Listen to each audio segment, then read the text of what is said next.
Hey, everybody, I'm Steve Alexander, Dr. A. Welcome to the RotoWire Fantasy Basketball Podcast. It's Thursday, February 29th. LeBron is approaching 40,000 points. That's Rick Kamla, the OG, and this is the RotoWire Fantasy Basketball Podcast.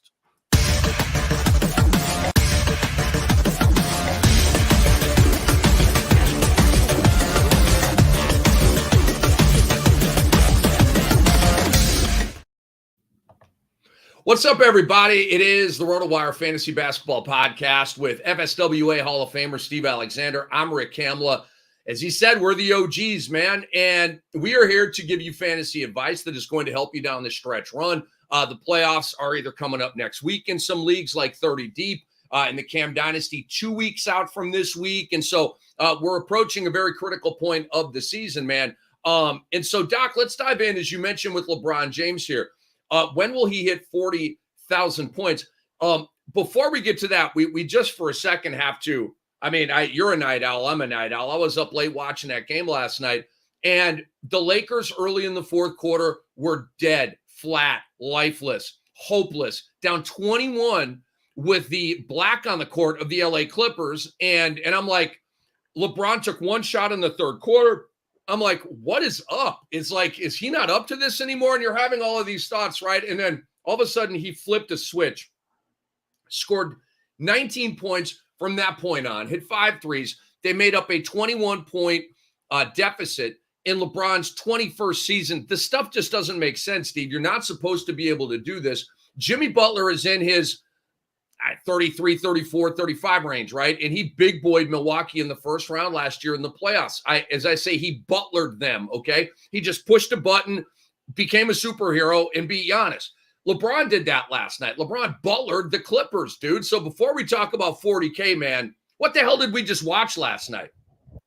Well, I watched Max Strus destroy my Mavericks the night before with 5 3-pointers in 5 minutes, including one from half court.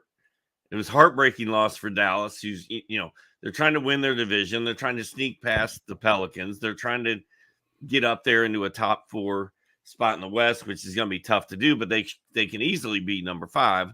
So that was devastating. And then last night, not that I had any stake in it, but like you said, LeBron flipped the switch. He started just banging 3-pointer after a 3-pointer in the fourth quarter.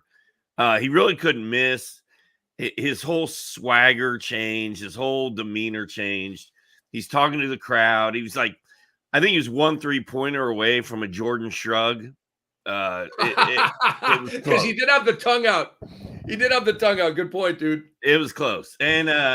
And I think that inspired his teammates as well, because I feel like Austin Reeves was more active after that. D'Angelo Russell made some shots. And it was cool to watch, man. I mean, dude's 40 years old, and he's out there just able to do that. And to orchestrate a 21-point comeback win to boot. And now, you look at the bottom of the Western Conference standings, it's Golden State and it's the Lakers. I mean, those are the two teams that are they've passed everybody else. They're going to be at least in the play-in, if not the actual playoffs. So the picture is a lot brighter for both of those teams than it was a month or two ago. There's no doubt, dude. There's no doubt. So how far is he away from 40K? Let's try to pinpoint this. Well, he was 74 before last night. So he's 40 away. Oh, you've got it. My bad. Carry on. Dude, it's all good. Tell him. So I was ready to do some math. So do you think LeBron's playing tonight at home against Washington? That's the thing, man. I don't know. I can tell you right now he ain't playing tonight. You don't think so? No. He, well, coming out of the Go ahead. Well, I was on the radio on Tuesday, and they asked me this question because they're all betting on it. And I said, well, he's 3 games away. So the third game he plays from today will be the day that he hits it. So I said, I don't think he's going to play against Washington. So I think Monday is the day against Oklahoma City. And they're like, all right, that's what we're rolling with. But then after last night, I'm like, man, But why would he play against Washington tonight, Rick? That's the question. He's not going to. We already have a pattern and a model for this.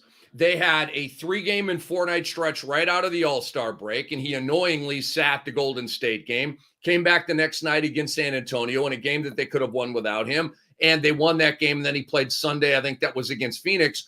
So that was a 3 out of 4. And LeBron played 2 out of the 4. I mean, teams are reluctant to play their star players in a 3-game and a 4-night set if they're 25 years old. If you're 39, it's like it's a red flag. Like, they're not going to do it. I would be shocked if LeBron James played tonight. Like, shocked. So to me, he's not going to play tonight. They're going to tell Rui and Reeves and Russell and Anthony Davis. And I think oh my God, no more Gafford with Washington. Anthony Davis might have 50 points tonight, okay? They're going to be fine. Why? I mean, oh my God, Doc. Just quickly here. Jordan Poole has to catch a stray. Dude, that game at home against Golden State the other night, he set the league back 10 years, okay? Like, that wasn't it, bro. He's barking at the refs, getting attacked, leaving Chris Paul buck naked wide open for 3 balls. Like, dude, this is your old team. Where's the get back factor? Anyway, he had to catch a stray. I had to get that off my chest. So I don't think Bron is playing tonight, Doc. Saturday, it's a showcase game against the Denver Nuggets. And is he going for 40? No. I'm not even sure LeBron's got 40 points in him in a regulation game anymore, okay? So it's going to be Monday night against the Oklahoma City Thunder. And I don't know, Doc, when the what the betting odds are in that. And you know, if you kind of, I guess maybe there's a money-making opportunity with this Washington DNP we're talking about, right? Like, is the whole world hip to this? Does most people think that LeBron's going to play tonight? Because I think they're going to be very, very disappointed, Doc.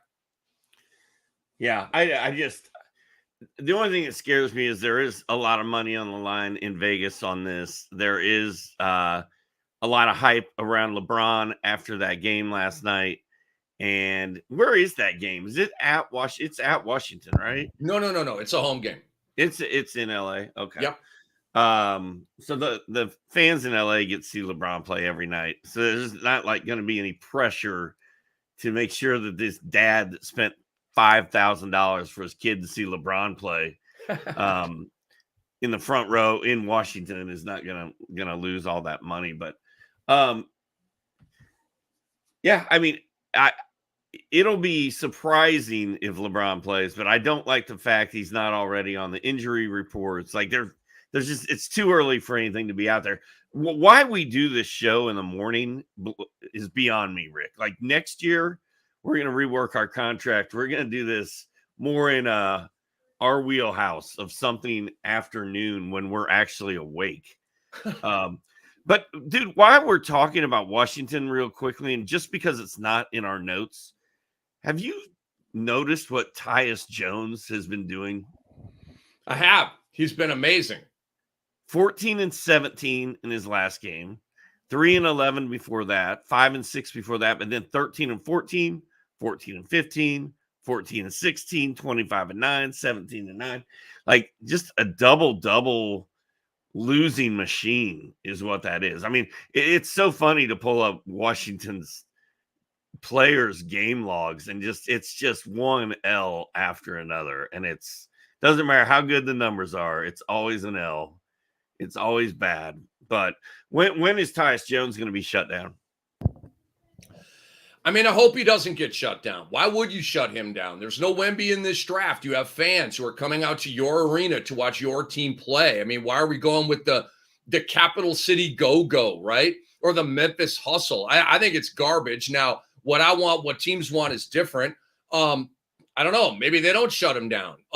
Obviously, and I had this thought about Wes Unseld Jr., God bless him. Like, he was not unleashing Tyus Jones. The minutes were down. The shot attempts were down. It's like he had a bridle on him. And now, obviously, Tyus Jones is unleashed, and we're seeing what's up. You know, Washington didn't trade him, Doc. He was one of the top guys rumored to be out. He's in an expiring contract. He'll be a free agent this offseason. He will be coveted. So he's in a push right now. And I'm not sure if Washington is grooming him to be their starter next year again, or if he's grooming himself for free agency. But I don't know, Doc. I don't know. This might be a different year with shutdowns. Now, Utah, Doc, they've already started it, bro. You got Hendricks out there. You got Sensabaugh out there. Keyonte George is starting. And so I already smell the Markkanen and Clarkson shutdown and all this kind of stuff. I hope it doesn't happen. But I don't think San Antonio is going to shut down Wemby. Heck, Scoot Henderson's already hurt, so I don't know what the hell's going on with that. Portland's probably going to shut their main dudes down. Ayton just picked up an injury, right? Jeremy Grant probably. Walker Kessler has a foot sprain. I mean, so you know how that goes, man. That might be it. I mean, we're at February 29th right now, so we have 6 weeks left in the regular season. But I don't know, Doc. I don't know about Washington. I don't. They already suck. They completely and totally suck. Even with Kuzma rolling and Tyus Jones rolling and your boy Denny Avdia rolling, they still lose every damn game. So why shut them down? Well, and where's Denny Avdia? He's been gone for 3 games. So I tell you what, my 30 team is having a bit of a wake-up call this week. No De'Aaron Fox. Coby White suddenly doesn't look as good as he did last week. I'm getting a little nervous. I need my guys to play. All right, let's get back on schedule here. And LeBron, I think you and I both agree LeBron is probably going to break the record on Monday against OKC. So if you want to go bet that, do it. Let me ask you a question here. How am I supposed to? Yeah, I need your help on this, Doc, and everybody out there with the comments. It's the RotoWire Fantasy Basketball Podcast. Hall of Famer Steve Alexander. I'm Rick Kamla. How am I supposed to feel about the 40,000 milestone, Doc? I'm a stat guy. I'm a historian. You're a stat guy. You're a historian. I don't know how I'm supposed to feel about this. I know that, when Steph, he's the first to hit 3,500 threes. I'm like, I don't care. He already has the most threes ever. He is the greatest shooter of all time. I don't care. I don't care. When Steph makes his 4,003, I'm not going to care. But this is 40,000 points. There was once a time, Doc, where Kareem's 38,387 was in stone, and nobody was catching that, right? And now LeBron obviously has. And so now we're kind of tracking down 40,000 points. I'm not really feeling it, dude. I'm not. This isn't. Tell me how I'm supposed to feel about this milestone. You're not supposed to feel any way about it. And honestly, had I not been on ESPN Panama City Beach radio on Tuesday, and those dudes, my boy Ryan Mulvey, had he not asked me, when is LeBron going to hit 40,000? I wouldn't have even known that was coming because I don't care. The game, as we know it right now, is so ridiculously slanted 70% to offensive players and 30% to defensive players that it's just different. Larry Bird was shooting 70 3-pointers a year. Steph Curry shoots 73 pointers a week. It's different. It's a different game. LeBron, everything is so skewered. So here we go. See, this is the problem with being on the air before noon. I can't come up with words that I could normally come up with. Plus, I'm like 95 years old. But it's so skewered towards the offensive player that it's just not that big of a deal to me. I don't, if you didn't tell me it was happening, I wouldn't notice or care. Okay, so I'm glad to hear you say that because I'm like, am I supposed to be more geeked about this? Because I'm really not that geeked about it. But we think Monday, for those of you that are going to bet on this. So let's talk Luka and MVP, Doc. Well, and Rick, that's really the reason I brought it up is because I do think people are betting on it. And I think it's a totally different generation of people watching basketball. Like our boys, our kids probably care, LeBron's going to score 40,000 or, some 23-year-old kid making $75,000 a year. Yeah. Oh man, I got a chance to make some money here. I'm gonna pick the date that LeBron hits 40,000. So I think people care for different reasons. Yeah, I agree with you, man. I agree with you. We'll be taking your comments here in a little bit, guys, on the RotoWire Fantasy Basketball Podcast. Rick Kamla and Hall of Famer Steve Alexander. We are the OGs. So Luka Doncic had a triple-double on his 25th birthday, and they got a win up at Toronto last night. So Doc was pumping his fist. about another win for his Mavericks, even though he's behind enemy lines in Atlanta and used to be a Kaká fan, but obviously he's a big Luka guy. You see the jersey behind him. Doc, my MVP stacking right now goes SGA, number one. He's having a Michael Jordan season with the steals, with the 31, 6, and 6, with the efficiency, with the record. Nikola Jokic, just unbelievable. 26, 12, 9.3 assists, great record. Can't help but have a triple-double right now. Recently had the only 3 straight sequence with 14 rebounds and 14 assists. I could go on. 3 for me, Doc, is Tatum.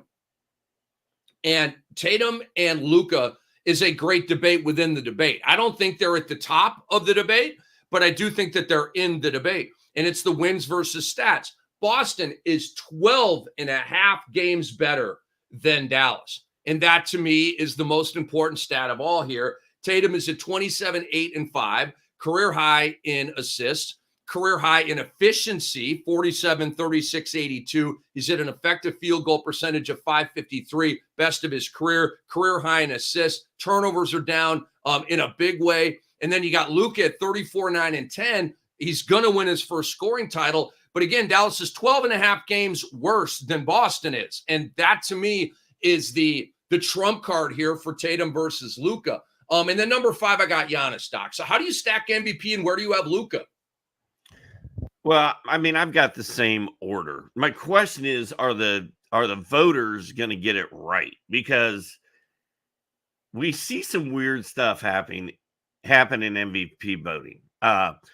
SGA is hands down the favorite right now. Like his numbers and the fact that Oklahoma City is very good, he should win it. But do enough experienced writers agree with that? I don't know. I mean, Jokic is going to get a lot of votes. Tatum being on a Celtics team that's good is going to get a lot of votes. I think Luka putting up these mind-boggling stat lines every night is going to get a lot of votes.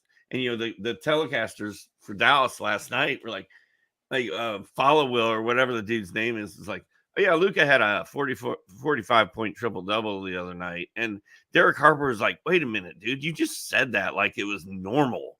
Like, he had a 45-point triple-double. Like, that doesn't happen. Like, we are seeing someone play at a level and having fun playing at that level that we have not seen in a long time. And to be honest, if Boston was not 12 and a half games better than Dallas, something would be wrong, because Dallas is out there limping around with Kyrie for half the season and Luka carrying what should be a pretty bad team on his back.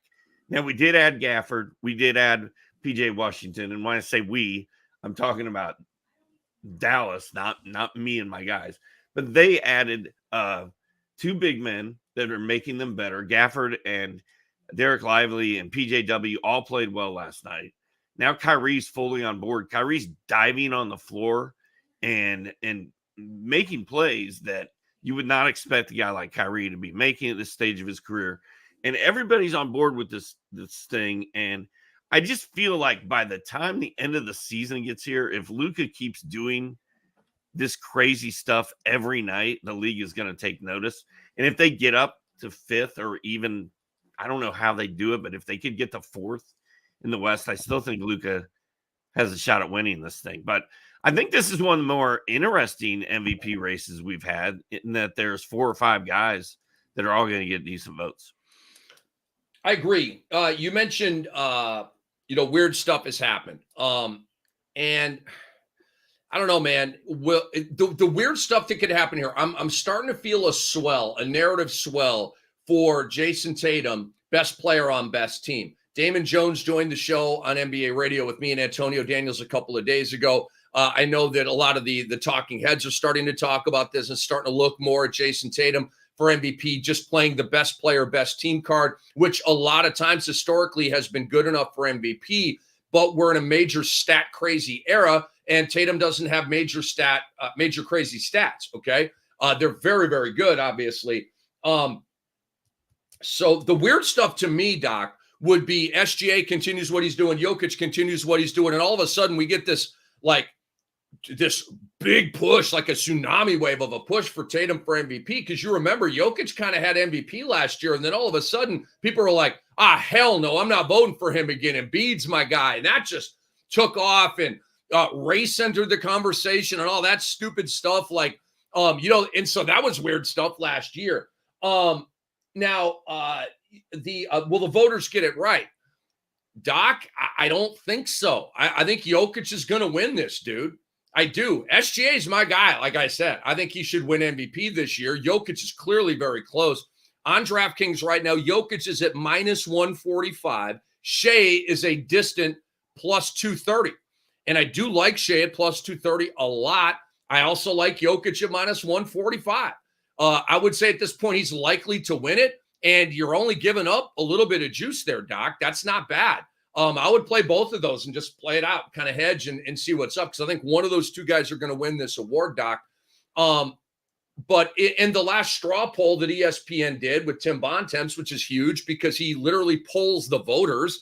And so it's like a real-time leaderboard of MVP, and Jokic was the guy, okay? And so what has SGA done and will do over the next, 4 weeks until he does that straw poll again to maybe get people voting for SGA over Jokic? I don't know, right? I mean, SGA just hums along, Doc, basically same stat line every night. They win every night. So what is he going to do to overtake Jokic? I think Jokic might win this thing, dude. Well, and what we saw last year, like you were alluding to, is people getting on TV and talking smack and changing narratives and swinging votes and swaying elections. And, there's a dude that is on TV for the big boys that is going to have a lot of say probably in what happens. And we know who he is. And I don't think he's going to be out there pushing real hard for Luka. I can see Tatum. I can see the Tatum thing coming through. And I've been saying all year, honestly, like if you're going to vote for MVP, if you're going to bet on MVP, go with Tatum just because he's on the best team and he's the best player on the best team. Now, I don't know if that narrative works anymore. Like you said, it's a different world today, man. The stats are different. There's younger people voting on this than there used to be, and it's going to be an interesting finish to see who wins MVP. All right, man. It is the RotoWire Fantasy Basketball Podcast. Rick Kamla and Steve Alexander. He's a Hall of Famer. We are the OGs. Is the Ben Mathurin spike real or only because Aaron Nesmith is out of the lineup? Doc, I say it's not real. Math since the All-Star break has been awesome. 20 points, 7 rebounds, 4 assists, 1.5 steals, 3.3 threes. I mean, this is a juicy stat line. He's making 45% of his shots. And Nesmith has missed all 4 of those games since the All-Star break. And when Nesmith is healthy, you know what Rick Carlisle is going to do? He's going to go Scrooge. He's going to go, he's going to go, I can't think of it. But, kind of like I was a character that's in buzzkill mode and it's escaping me right now. Doc, I was up late watching Lakers and Clippers. But anyway, none of that matters. He loves Nesmith. And when Nesmith is healthy, he is going to be in that starting lineup. Why? What does Rick Carlisle see in Andrew Nembhard? Could you please, I feel like cussing right now, but I'm not going to. Could you please explain what the F Rick Carlisle sees in Andrew Nembhard to start him over Ben Mathurin? Can you please effing explain this to me because it drives me crazy? And Rick Carlisle's my guy, but I hate his rotations, Doc. I freaking hate his rotations. Ben Mathurin should be starting and playing 33 minutes a game every single night without question. I cannot explain it. I have no answers. I don't like it. I like Mathurin, man. And I kind of went all in on Mathurin last night. His numbers after the break are good, but a lot of them are buoyed by that 11 of 15 shooting game on Monday against the Raptors when he had 34 points, 9 boards, 5 assists, a block, and 2 steals. And 5 triples. Like that was the game. And that game, I was like, okay, maybe that's turning all of this around and we're going to get Mathurin's season the rest of the way. But then last night against the Pelicans, 6 of 17 shooting, not very good. 4 triples, that was nice. 16 points, 4 boards, 5 fouls, just more ho-hum. And really, I feel like Mathurin is like one monster game every 2.5 weeks. And then it's just sort of mediocrity for two and a half more weeks. And then another explosion, and then everybody gets excited. But the thing is, the numbers you cited at the very beginning of your take since the All-Star break are real and they're good. And this guy should be rostered in a heck of a lot more places than he is. But why Rick Carlisle loves Nembhard and keeps running him out there over Mathurin, I am unable to answer that with my feeble little mind. Maybe, just maybe, if Ben Mathurin started and had consistent minutes every night as opposed to this yo-yo, his play would be more consistent. Have we considered that, Rick Carlisle? All right, Bol Bol, Doc. Is the Bol Bol spike real? You go first on this one. You know, my son's favorite basketball player is Bol Bol. Every time Bol Bol does something, Soren gets so fired up. I don't know why. I don't know where it came from. It's probably because he got him on his 2K team or whatever. But he's all fired up about Bol Bol every time Bol Bol shows a pulse, which is about twice every NBA season for the last 6 years, right? And it's happening right now. We've got, what, 2 games in a row that we've seen Bol Bol like show out. I don't have him on my list of guys you need to stash. I don't have him on my list of guys you need to run out and pick up. It's Phoenix. Feel like they get bored every once in a while. I just want to try something different. So this throw a Bol Bol out there tonight and see what happens. But it is fun when it happens, man, because you get reminded every time it happens that how good he is. And you watch Victor Wembanyama play every night, and really Bol Bol is a mini Vic Wemby. I wish they'd let him play more. But a lot of this, as you wrote on our script, is because Beal has missed 4 games in a row and other guys are banged up, and it's kind of Bol Bol spike time. But I wish it was real, but I don't feel like it is. I'm a Bradley Beal manager in the Cam Dynasty, much to my chagrin. So I follow all of these ebbs and flows. And it's beyond even the sample size that we've had here. Like other like mini spikes for Bol Bol, they happen when Brad Beal is out. When Beal is in and when Booker is in and when Durant is in, you never hear from Bol Bol. This is a Bradley Beal thing. The spike is not real, okay? Sell high with Bol Bol if you can right now because he is a buzz guy and a hype guy. And he had the major game, the Laker game, 25-14 and oohs and ahs and going viral. Came back the next game pretty good, not great. 11 points, 4 rebounds, 2 blocks. He's going to be a 12 to 15-minute player when all of their guys are healthy. And you think about the pecking order, Doc. You've got, Grayson Allen starts. And so then the 6th man is Eric Gordon. Then you have Bol Bol and Eubanks, right? Because Eubanks backs up the 5. Bol Bol basically backs up the 4. And, Bol Bol can back up the 3 or the 5 as well. But there's just not going to be a ton of minutes for him when all of these guys get healthy. So enjoy it. I've already sent him back to waivers in the Cam Dynasty because I don't know who the hell I picked up, but I just don't trust it because I know Beal is going to be coming back here at some point. So, Doc, let me get into a league that I've got. And it's not my league. I believe Brandon Kleiss does this league. I don't know if you've heard of it. It's called Sam Hinkie's Letter. It's a 20-team league. I'm actually surprised you're not in this league. It's a bunch of industry people. I won this chip a few years back. I traded. I mean, it was just a terrible trade for me as it looks now. I traded Tyler Hero, Jaren Jackson Jr., and like 2 years of draft picks for Steph Curry, and I won. I've got Trae Young and Ja and Sabonis and Nurkic and PJ Washington. I got a squad, but I probably should have kept JJJ and Hero for the long haul. Oh well, I went with Steph. I got a ring. It's cool, but now, Doc, Ja Morant's out for the year. I got Trae Young. He may be out for the year, and so right, no Ja, no Trae. I'm the best team in this league, Doc, by 4.5 games. Number 1 out of 20, best record in the league. Looking for my second chip. And so I'm screwed. Like, as is, I'm screwed. I don't have enough. I'm putting Dell and Terry in my damn starting lineup, okay? Because it's a 20-team league. So I get a trade offer, Doc, from a team called Harden in the Paint.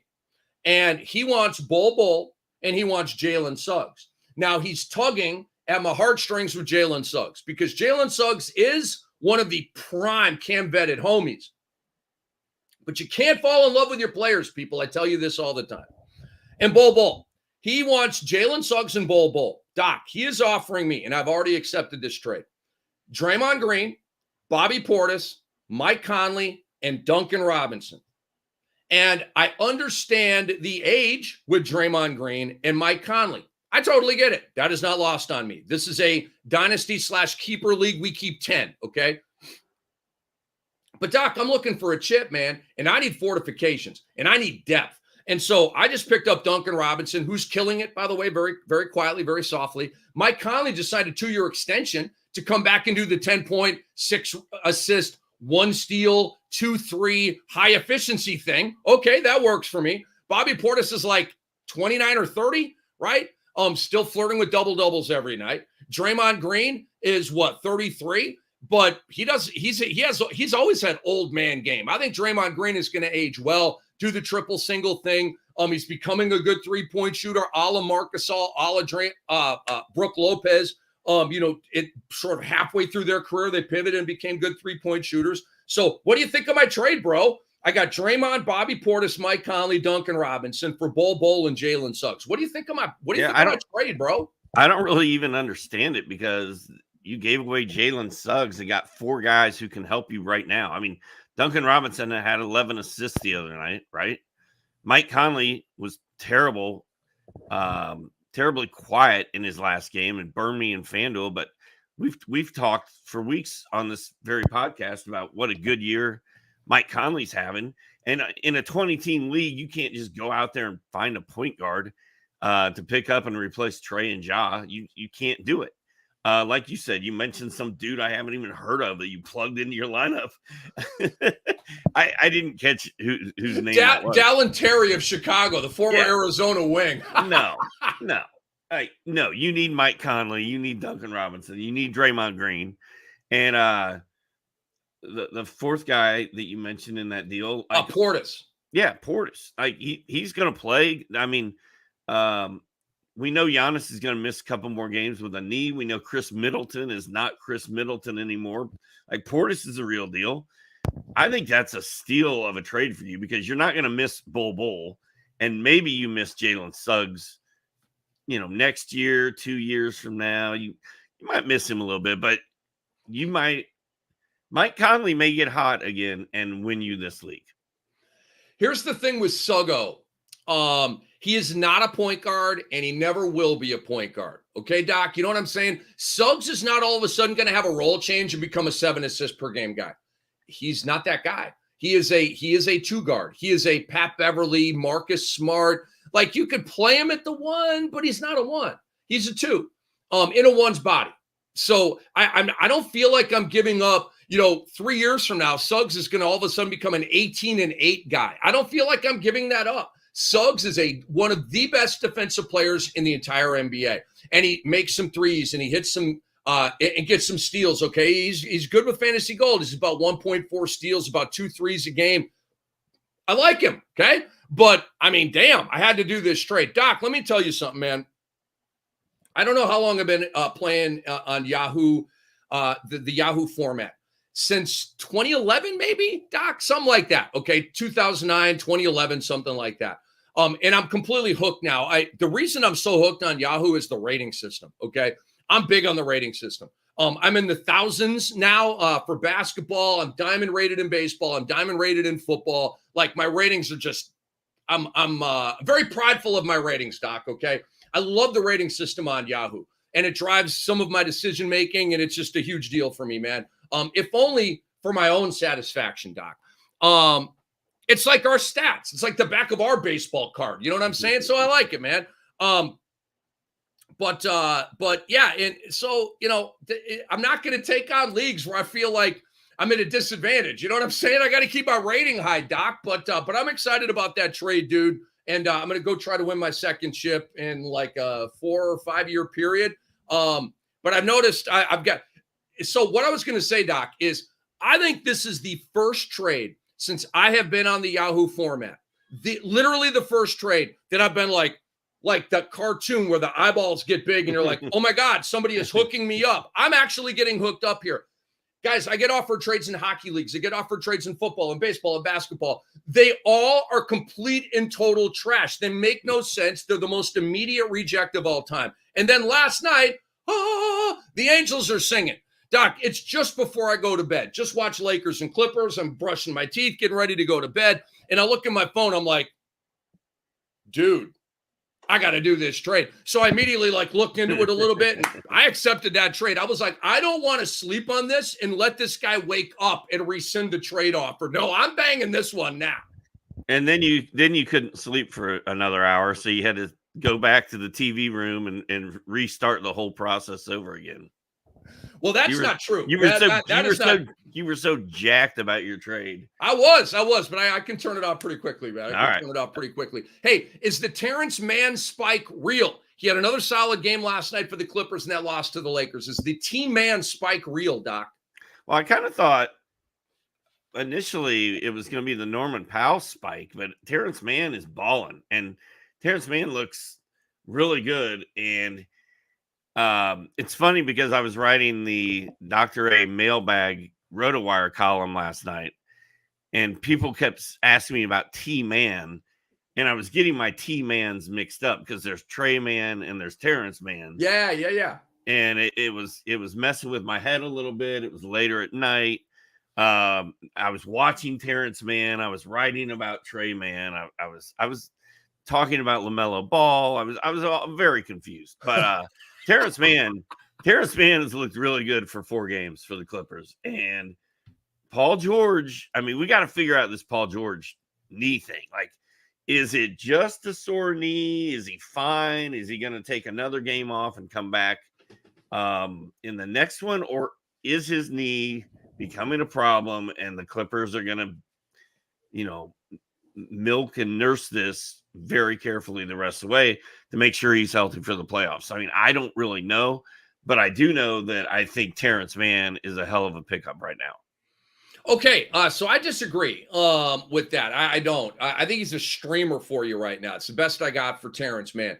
Wojnarowski said on ESPN last night that Paul George is close to coming back. And so maybe another game out, but it's not going to be a long-term thing. That's what Woj was saying last night on ESPN. So take that for what it is. But Paul George has missed the last 2 games. Mann has been good the last 3 games. So it started the game before George went out when he had 23 and 12. And then Mann in the 2 games without George went 14, 6, and 4. And then last night, 16, 6, and 2. Very, very high efficiency. He made 5 threes over that 3-game span, although that is not a stat to be counted on from Terance Mann in any way, shape, or form. But again, tracking this team, Terance Mann does not get shots when the big boys are healthy. He just does not. He'll get 5 shots, 6 shots. He'll give you 5, 6, 7 points. And it's a nothing nickels and dime stat line that you leave on waivers. So I don't believe that the Terance Mann spike is real. Doc, is the Ayo Dosunmu spike real? It has been for a month and a half, 2 months, somewhere in there. I mean, he's been playing good. And Lonzo Ball not coming through that door. Alex Caruso injured again. And funny thing happened yesterday. Ayo played well, right? Like, Ayo's been playing well. But I love the fact that Chicago looked at who they were playing last night. They're like, all right, we're playing Cleveland. They go Evan Mobley and Jared Allen. So guess what? We're going to go Vooch and we're going to go big man Andre Drummond and see what happens. And Drummond out of nowhere, dude, goes for 17 points, 26 rebounds, and 3 blocks. I wish I would have known this was happening. I wasn't paying attention. I would have FanDueled the heck out of that. But yeah, I think Ayo's kind of real. I think Dosunmu should be a guy that's rostered everywhere, and hopefully he's not the reason Coby White suddenly can't make a shot. I think the Coby White thing, Doc, is a little bit what Steph Curry's going through right now. And I don't think it's the fatigue that Steve Kerr has been talking about. Curry said he's not tired. I heard a broadcaster the other night said he didn't think he was tired. I don't think he's tired. He's a shooter. He shoots from distance. home run hitters go in slumps, guys. And then they hit and they 15 home runs in a month. And then the next month they'll have 2 home runs. And Steph, obviously a lot more consistent than that, but he is a home run hitter, and you're not going to hit home runs every night. And you're going to go through spells where you just kind of sort of don't have it. And then, you're going to pop out of it with a 45 and everybody's going to go, oh, Steph is fine. I've been down this road before with Steph Curry. He's tired. He's not tired. He's just not making shots. And I feel that way about Coby White right now. He's just not making shots. He's in a bit of a cold spell, a bit of a mini slump, and I think he'll pull out of it. I'm not worried about him at all. I think the IO spike is real. I really do. Over the last month, he's gone 16, 3, and 4, 1.3 steals, 2.8 threes. This is fantasy gold we've never gotten from IO, okay? 52% shooting over that month span. And now Caruso's hurt, but he was in there and starting and playing huge minutes even with Caruso, okay? Like I said, Dallin Terry is in their damn rotation, and Doc doesn't even know who Dallin Terry is, okay? IO is good. IO is good. He is going to get these minutes, man. So that spike is real, all right? So the Bol Bol spiel to me, Bol Bol spike, not real. The Terance Mann spike, not real. The Mathurin spike, not real. But the IO spike to me to me is real. Wow. Now you've got me in the alphabet soup, Doc. All right, talk to me about some stashes, dude. Who do you want to stash on your roster? Who do you want our great audience to stash on their roster?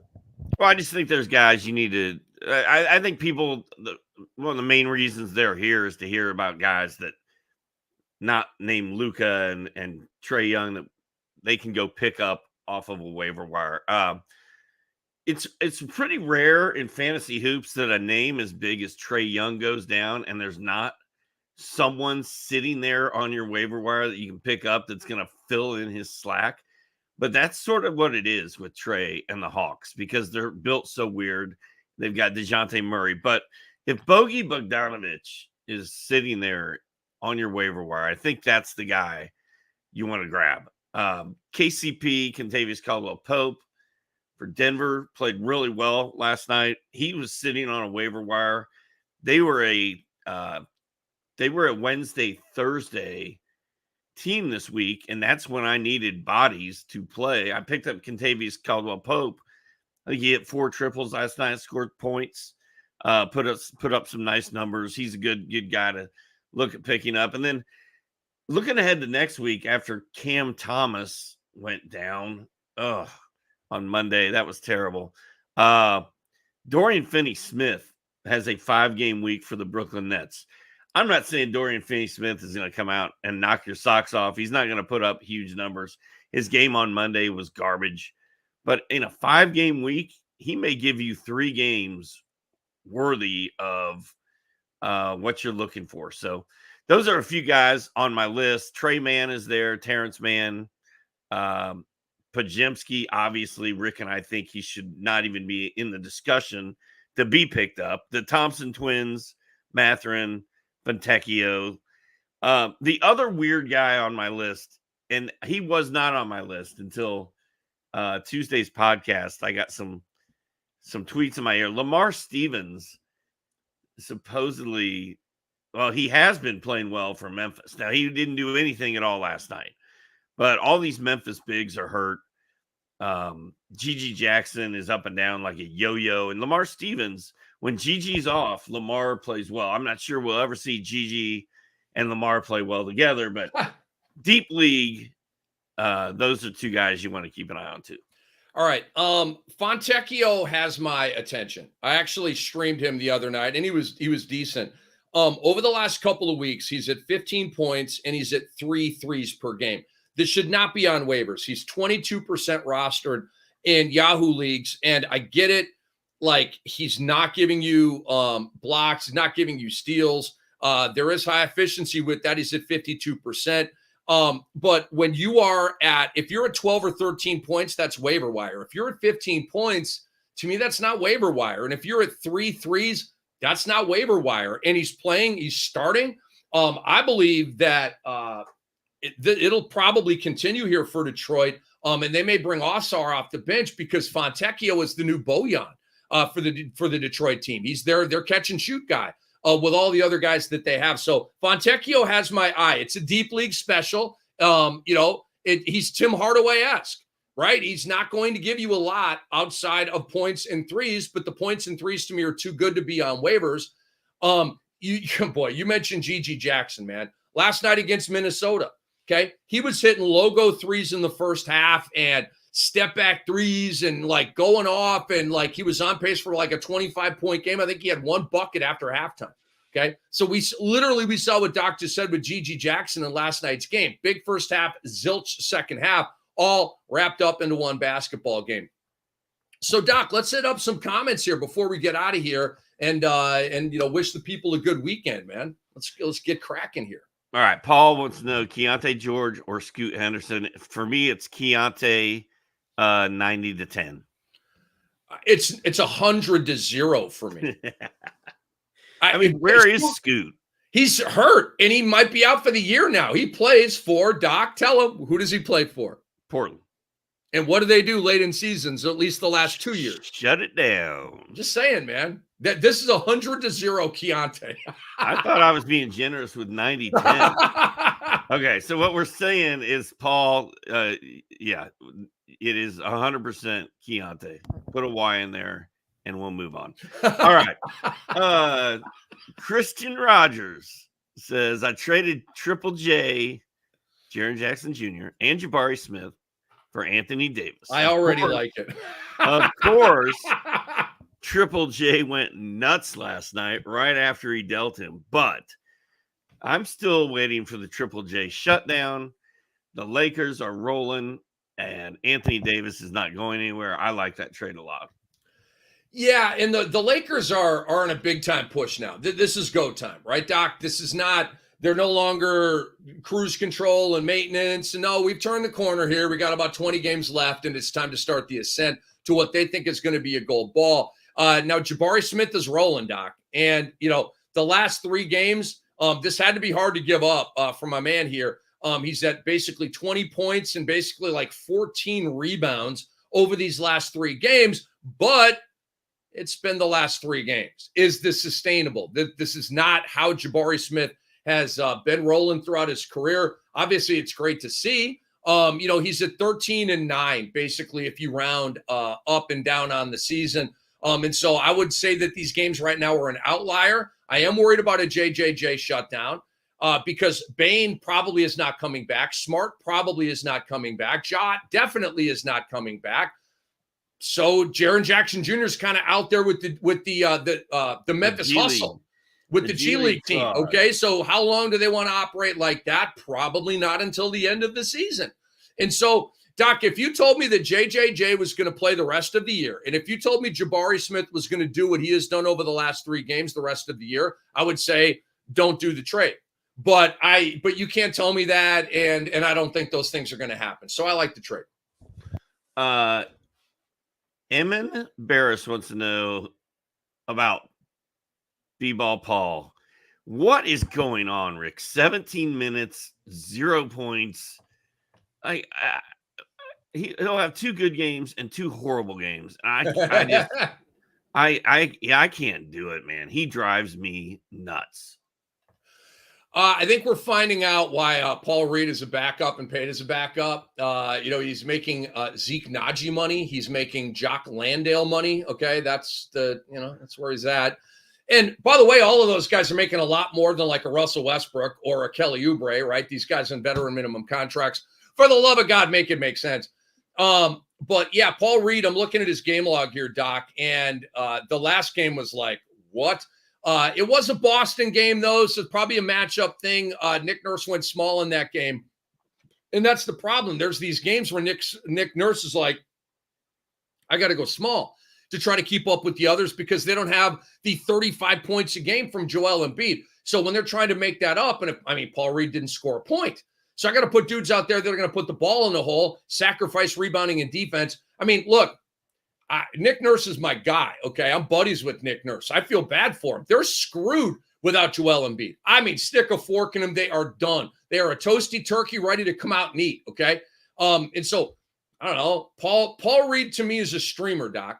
if it's a Thursday night and there's 3 games and I'm down 5 rebounds in my matchup, I'm gonna go ahead and pick up Paul Reed and put him in my lineup. But that's it. That's all I got on Paul Reed. I do like who they play in their next 2 games. They play somebody who has got a couple decent centers, and then they play Dallas, who now has 3 big men. So I think Paul Reed's going to play well in his next 2 games. But man, he's rough. And Nick Nurse may be your guy. I'm not a big Nick Nurse guy. I'm still mad at him about Chris Boucher and the 20 years he sat on that man. And Paul Reed is Darko Rajakovic doesn't play Boucher either. This is not a Nick Nurse thing, dude. This is a Boucher motor thing. Stop banging on my guy, Nick Nurse. Boucher's 31 now, dude. He wasn't when Nick Nurse got him. He was 25. He was always lazy. He's been a lazy player, man.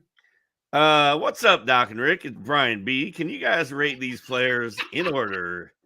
Amen Thompson, Andre Drummond, Grayson Allen. Rick, I'm going to take this one first. I'm going to go, my order is Grayson, Amen, Drummond. I'm going to go Drummond, Allen, and Amen in that order. Let me just quickly here look at Drummond's game log just to make sure. But I don't think I'm going to change my answer here. Where is so no, I'm not going to change. I mean, God bless America. These are some numbers, man. 17 and 26, 20 and 11. Okay, 7 and 8, not big. Then 11 and 8, then 10 and 15. No. These are solid numbers, man. And look, there's going to be games where he doesn't play a lot. And then like Doc explained, like the Twin Tower thing, okay. So when you aggregate it all and accumulate it all, it's all going to end up with a pretty darn good stat line for Andre Drummond. I do trust him. Grayson Allen, obviously, kind of low in the points, high in the threes, good efficiency. And then Amen, I think it's going to be kind of up and down here. I mean, I love the kid, but that's how I would stack it. Drummond 1, Grayson 2, and Amen 3. Oh, this is nice. This dude acts like I talk about my 30-team league for like 30 minutes a show. Dawkins' 30 team is the biggest eye-rolling topic there is. Well, Rick's also in that league, and I don't think we spend that much time on it, so sorry. Barnyard Bros, come on, man. You do not. I would bust your balls if you excessively talked about your 30 deep team. I would take you deep. Barnyard Brothers, just know that I am the 30 deep police here. I will take Doc deep if he's talking too much about his squad. Brian, did I just talk too much about my squad in Sam Hinkie's letter with that trade that we talked about? Yes, that was Now next week he'll be back with Hinkie's number or whatever is the most eye-rolling topic there is. Brian B wants to know, is it me or is Tyrese Haliburton not 100%? Are they playing him because of the 65-game rule? He hasn't looked the same since the injury. That's just not true. Brian, I got to get you right. Brian, we got to get you NBA League Pass, my friend. Hallie was Hallie again before the All-Star break. The minutes restriction was removed. He had 10 threes in the All-Star game. He's been a badass in every game but one since the All-Star break. He's going like over this stretch, like right around 20 and 10. The Pacers have won 7 of their last 10 games, all with Tyrese Haliburton. Trust me. I watched last night's game wire to wire. Haliburton literally took over the game like Max Strus did the night before, although with assists. He had bam, bam, bam, bam, 4 dimes in a row after making a step back 3 of them to Siakam, 1 of them to Turner, and said night to the game. Tyrese Haliburton is Tyrese Haliburton, Doc. I am not worried at all. I mean, clearly we have a hammy that could get re-injured, but I don't see an injured player out there right now.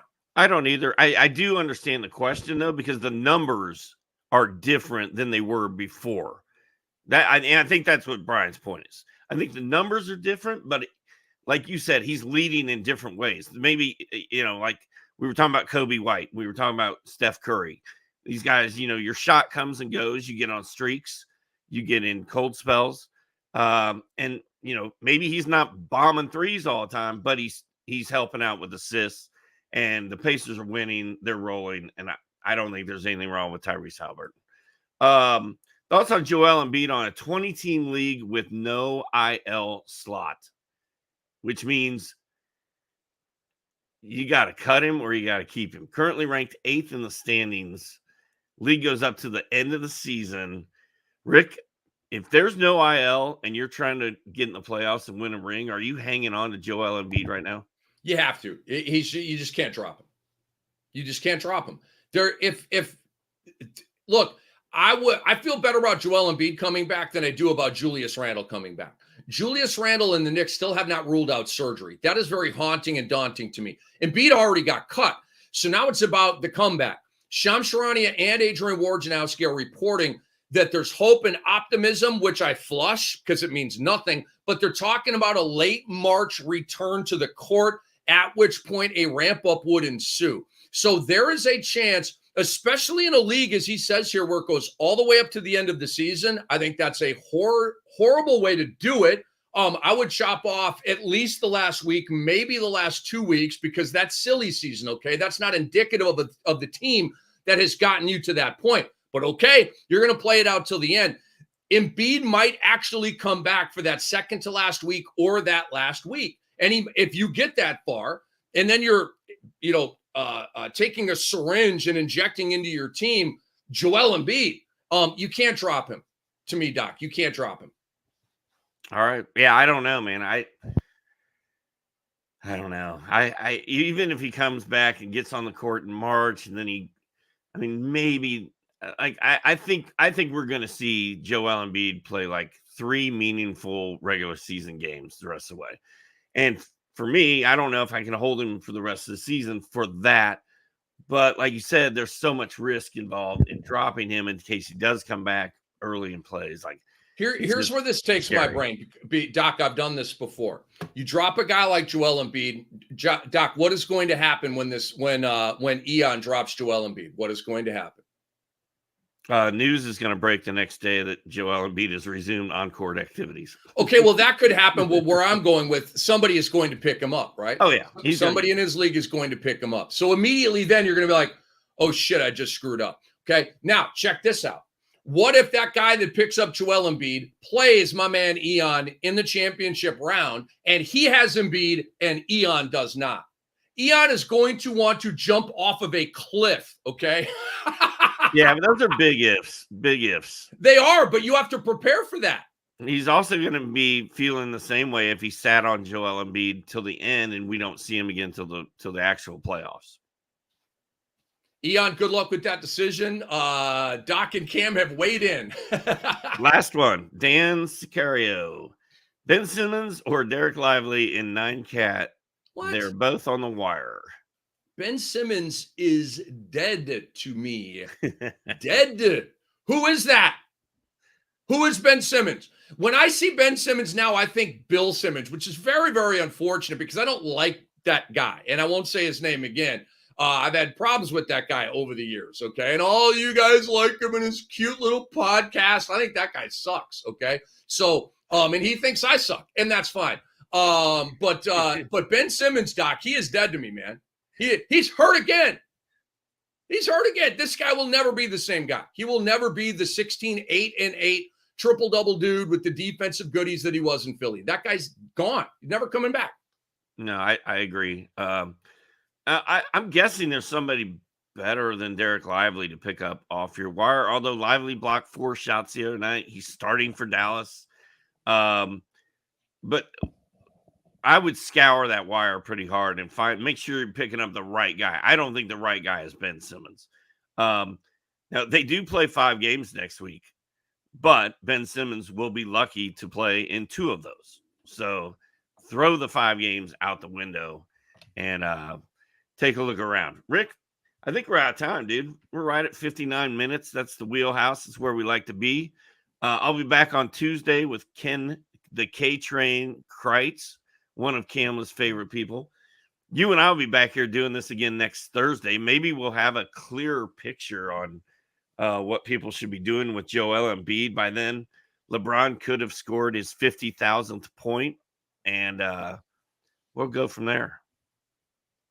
You know, man, Doc, thanks for joining us, everybody, on the RotoWire Fantasy Basketball Podcast. Good luck and go win some games, yo.